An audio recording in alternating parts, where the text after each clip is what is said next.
আসসালামু আলাইকুম। আবার একটা নতুন ভিডিও নিয়ে আসলাম আপনাদের মাঝে।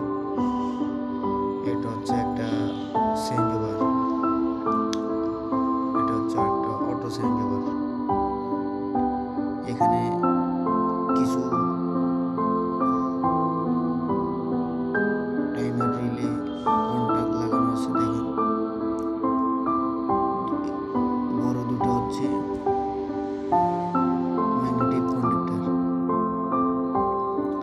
আর উপরে দুটো হচ্ছে টাইমার।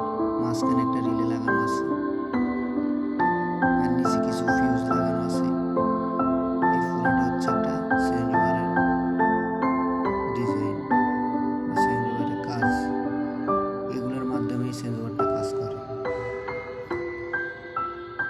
দুটো চেঞ্জ ওভার লাগানো আছে, একটা জেনারেটর থেকে আসছে, এসে একটা কন্ডাক্টরে লাগছে, আর একটা কন্টাক্টে আর একটা ম্যাগনেটিক কন্ডাক্টরে কারেন্টের আউট জেট কারেন্টে ইন জেট ওটা এসে লাগছে। যখন কারেন্ট থাকবে তখন ডান পাশে অটো সার্কিটটা বন্ধ থাকে, নর্মালি অফ থাকবে। আর যখন কারেন্ট চলে যাবে, জেনারেটর চালু হবে, তখন ডান পাশের ম্যাগনেটিক কন্ডাক্টরটা চালু হবে, আর বাম পাশের ম্যাগনেটিক কন্ডাক্টরটা অফ থাকবে।